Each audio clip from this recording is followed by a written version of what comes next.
Hi, this is Melissa, your Social Security lawyer, and I am here today to walk you through the SSA-3369-BK, the Work History Report.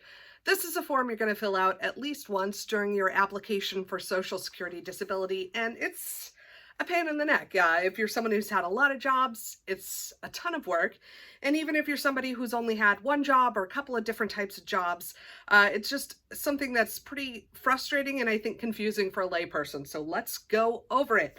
On the first page, you're going to list all the jobs that you've had for the last 15 years. And so basically you need to stretch your memory for everything that you've done since 15 years before the date of your application. And then here I'm looking at job title number 1. And so basically you're going to go through and for every job that you've held, you're going to fill out all of this information. So you'll need the job title. And in that case, I encourage you to use something that's descriptive. So rather than my job title, associate attorney, department head for Social Security Department, I would write attorney or Social Security attorney because that describes what I do rather than necessarily describing my role within the firm or whatever job titles I have to make my resume look more fancy. You'll put your rate of pay. Then I encourage people to use their most recent rate of pay or as close as you can remember. For hours per day, days per week, again, you're shooting for the average. If you always did overtime, put it in there. If you did overtime once a year, you can skip it and just write 40 hours. In terms of describing the job, what do you do all day? For that section, we're not looking for your resume answer. You're not trying to impress anybody. You're trying to explain the nature of your job duties. So for me as an attorney, I might write communicating with clients, attending hearings, writing legal memoranda, doing legal research, and basically describing both the mentally hard things I do or, describing the mental duties of my job, particularly as well as describing the physical duties. So for me, I might write carrying clients' files, doing filing, walking to and from courthouse. So particularly for jobs that are a little bit more blue collar where you're doing more physical things, it's important to put the physical tasks that you did in that section. The next section in this job, did you use machine tools or equipment? Here I would say, if you're using a computer, if you're using a cash register, that's going to count as a machine or tool that helps you do your job. Obviously, actual physical tools like a mechanic uses, I would put those as well. In terms of technical knowledge or skills, we're looking for something that's pretty specific to the job that you do. As a lawyer, I use a lot of technical knowledge or skills. A machinist has lots of technical knowledge or skills. They know about the work that they do. And then, so something like maybe a cashier, you're not using technical knowledge or skills, or at least not to the same extent. And then do any writing, complete reports, or perform duties like that. Again, if you're doing any writing, reporting, I think it's safe to check yes for that section. Now we come to the middle portion of this form, which is where I find a lot of people get confused. In this job, how many hours total do you? And then it's got a whole big section. So my biggest hint for this section is that the hours don't need to add up to 8. If you worked an 8-hour day, you should have more than 8 hours in this description breaking down what you do all day, every day. I'm a lawyer. I sit down all day, but I'm also typing all day. So right there, I'm at probably 16 hours, 8 hours sitting, 8 hours typing. Or I might say 6 hours sitting, 6 hours typing, and then go from there. So in terms of walking, that's pretty general. So for example, if you were a waitress, you might say that you walk 8 hours a day. You walk your whole shift. Or you might say that you're walking 6 hours a day, but you're standing for 8 hours a day. Sometimes you're not walking, you're just kind of standing still, taking an order, waiting in the kitchen, whatever the case may be. For sitting, again, most sedentary jobs, that's going to be 7 hours, 7.5 hours, 8 hours. But it can be very important to your case. If you had a job where you sat a lot of the time, but you were standing and walking some of the time, make sure to put that in there. If you're a secretary, but you do 2 hours of filing a day, that puts your job in a different category than if you sat all day, every day. At my office, our secretary does have at least 2 hours, if not more. And that can take her job from a sedentary job to a light job, which would put her in a totally different category and potentially make it much easier for her to get on benefits. So that's an important detail.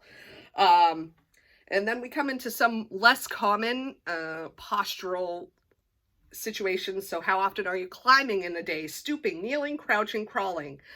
For those things, I encourage you to put at least 0.25 of an hour if you ever have to do that position. So my legal secretary, does she have to crouch a lot? No, of course not. She's mainly sitting at a desk, but she does have to crouch to reach our lowest set of drawers. So she would put that she crouches 0.5 or 0.25 just to make it clear that performing that particular posture is a part of her job, no matter how minor. And so the same goes for climbing. If you ever need to climb on a stool, climb a ladder, climb a ramp, I would put that you do that, even if it's 0.25 or 0.5. And then handle, grasp, or grab big objects. For that, I'm thinking bigger than a cell phone. So if you're somebody who's holding a controller or a steering wheel all day, I would consider that a big object, although it's not huge.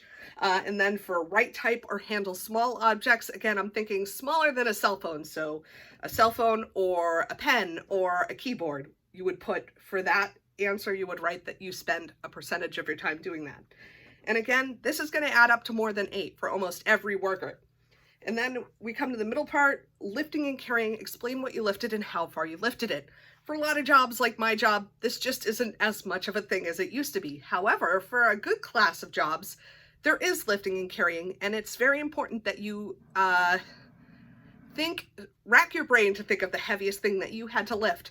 A waitress may typically lift a plate, which weighs 2 pounds, 3 pounds, 5 pounds.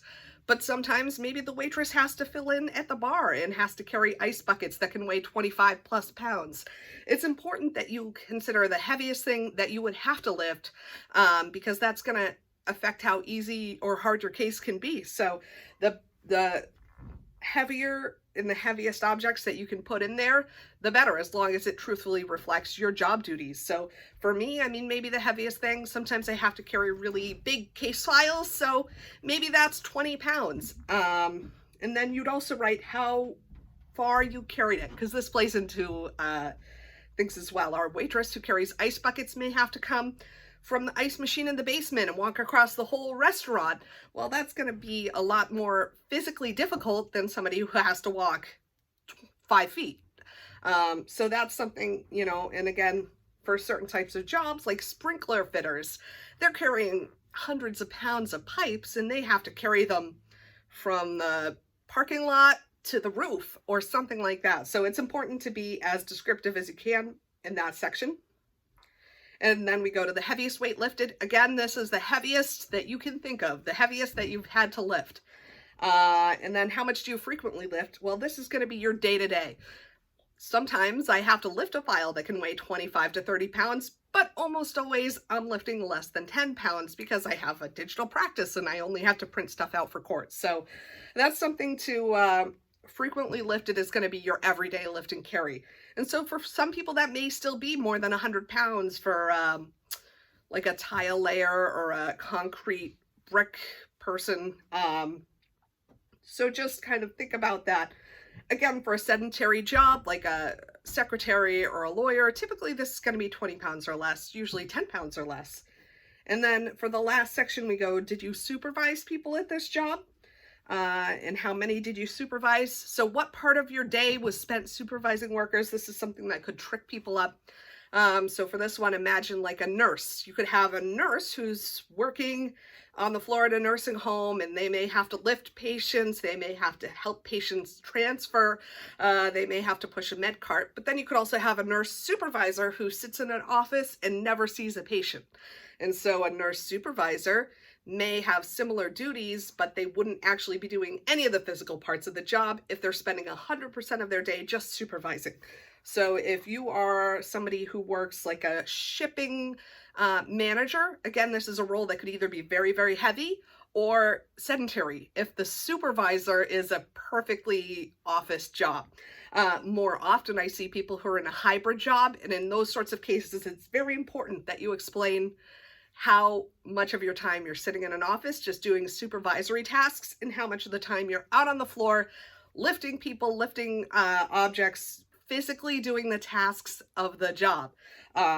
So don't kind of get trapped where you say, I'm supervising 100% of the time without then trying to use the space here to explain you were supervising, but while you're working alongside someone doing the physical tasks. And then the last sections, did you hire and fire? Were you a lead worker? I think lead workers are more common in the trades than they are in other types of work. And so that's about the gist of it. Again, Social Security is trying to understand the physical and mental duties of your job. You're not trying to pump yourself up like my resume says I'm some kind of superstar, right? You're explaining literally the tasks that you do all day. So it's kind of important that you think in that frame of reference. So for a lawyer, my job is classified as sedentary, which means I don't do much physical stuff at all. And it's classified as something where you need a college degree and many years of training to do the work. Other categories may be heavy, very heavy, medium work, which involves lifting, I think, more than 25 pounds. And then light work, which would be like a cashier, where you do have to lift. You are on your feet all day. And kind of the range of how mentally difficult a job is ranges from something that you could learn in a few minutes, like sitting on an assembly line, putting pieces together all day, to something where it could take you years to learn. So it's a very wide range, and that's what Social Security is trying to pin down. They don't want to see if you're a good candidate for their job. They want to understand the nature of your job duties so they can evaluate if you can keep doing them or if you could adjust to other work. These forms, you know, a lot of, it doesn't matter too greatly for your case, but for a lot of people, if their job isn't something that's easy to understand, it can be very helpful in helping them get on benefits. So like a job like a lawyer, if you ask a person on the street what kind of tasks a lawyer does, the average Joe understands that. But there are a lot of jobs where it's not as common or it's not that understood. And so your answers about what you did are gonna make the difference. So if you had a job where you're a CNA, where you worked with somebody who was able to walk around and you did various light or sedentary tasks for them, maybe you're not disabled. But if you were a CNA where you were lifting patients, transferring patients, doing that really heavy work, then you may get on benefits right away. So it's for jobs like that where there can be a wide range, it can make the difference between winning and losing your case. So it is important to that extent. If you have any other questions about the work history report or any other questions about Social Security, feel free to drop a comment or reach out to me at my website, lanouettelaw.com. That website will send you to wherever I am, and then you can reach out. I'd love to talk to you. Thank you for watching. Give me a call. Let's get started.